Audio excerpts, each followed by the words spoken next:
Greetings everybody, welcome to another video. Umber Rays here. Sadly, not able to find a PS5 disk drive anywhere.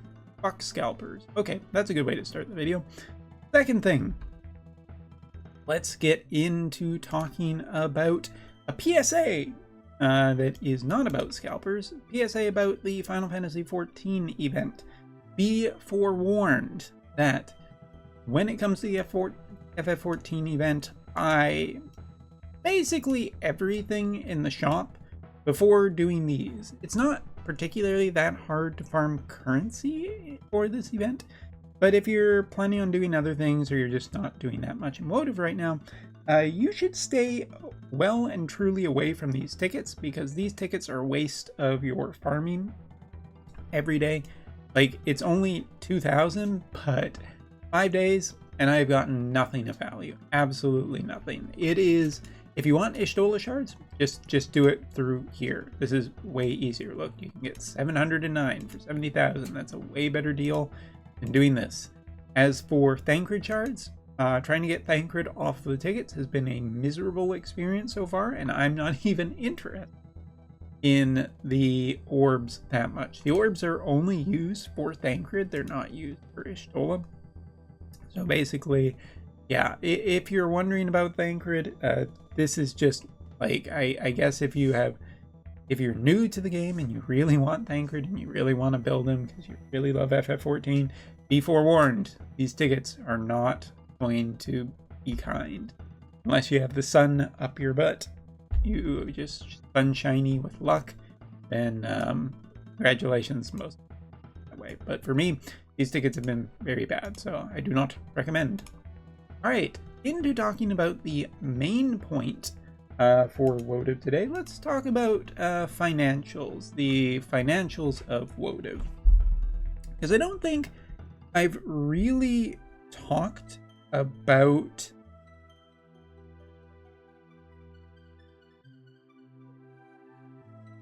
I don't think I've really talked about something to do with the actual financials for a little bit, but last month was the anniversary month here on JP. You know, effectively an anniversary month for Global too. And the Sensory Tower data, I decided to look it up and talk about it a little. And wouldn't you know it, Wotv placed 42nd out of well, just 42nd on the top earning gacha games for the month of November. Now, I am not 100% sure that this is perfectly accurate, because sometimes some of this is like, oh, well, actually, there's a few things that maybe people got wrong. Maybe someone entered some numbers. So I'm going to put this with, you know, some wiggle room language there. Basically 42nd, which, if you think about it in terms of gacha, like the top gacha earner was something called Love and Deep Space, which I've never heard of before and will probably never heard of again. There's these gachas that pop up for a single month, make like $50 million and then disappear sometimes, and those always just really feel a little bit like a scam to me, or a money laundering scheme. So not talking about those, but like Arc Knights, your Genshins, your Nikkeis, Honkai Star Rail, those games earn, you know, roughly around 40 million, 30 million, 20 million a month. Now, if we go all the way down to 42nd place,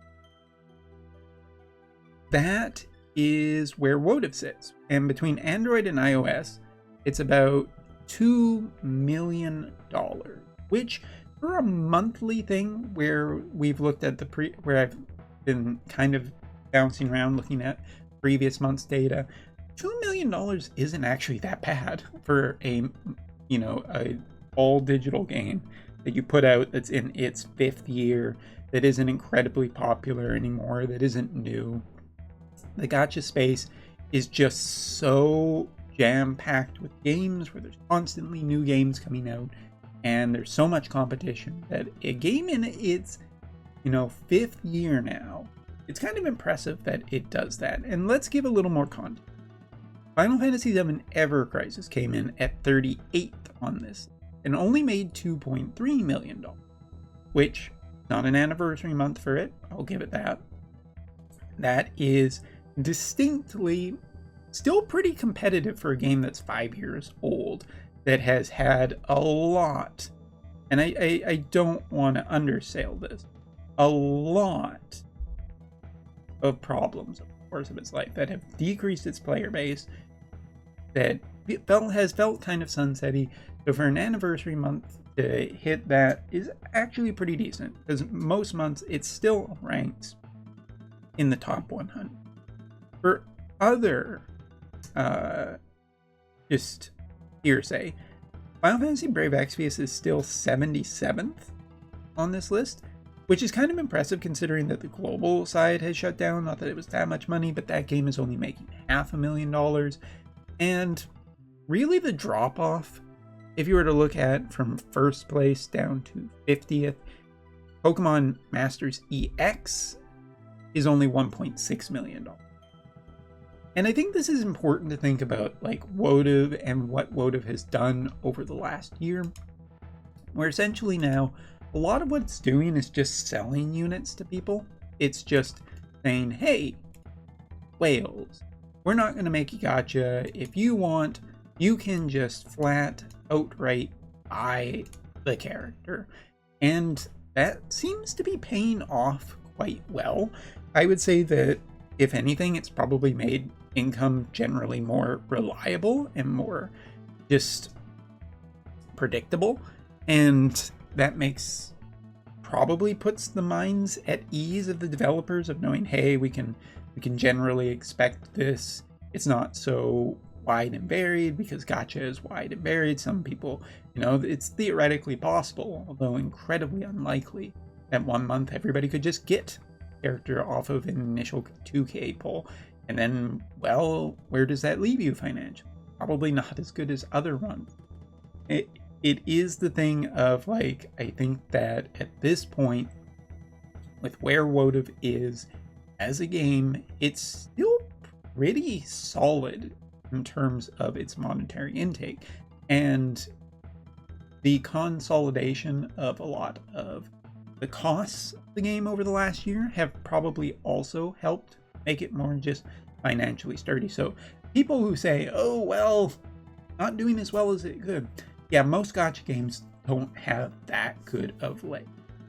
Everybody wants to be your Genshin Impact, your Uma Musun, that pull in like $10 million or more monthly kind of thing.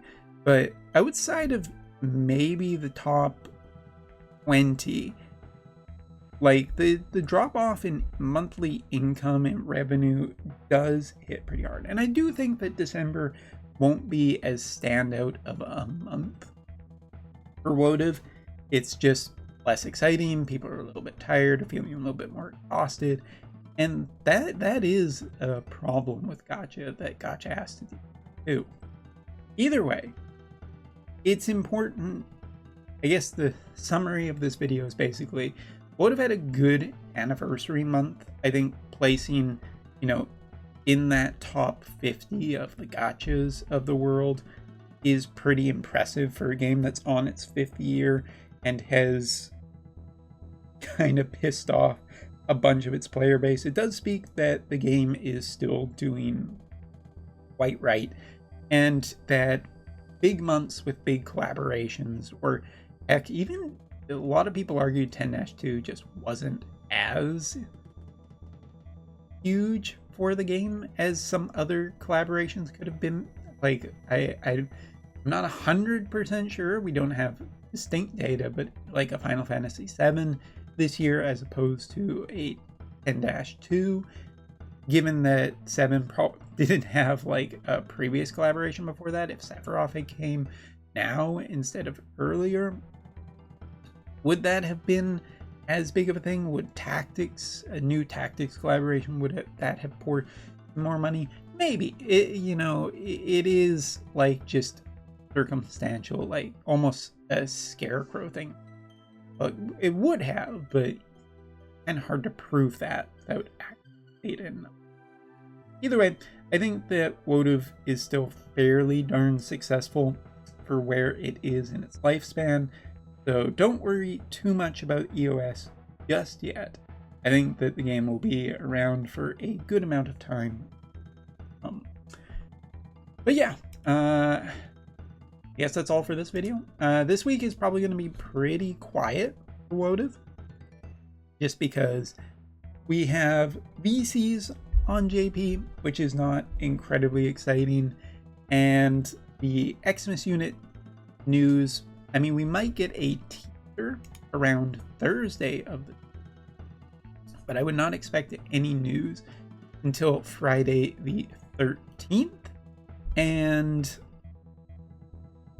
trying to think of if there's anything other relevant. I mean, game awards are this week. I would like to do a video about that and talking about Game of the Year, just for my own personal mental health, if nothing else. Thanks so much for watching. Take care. See you later.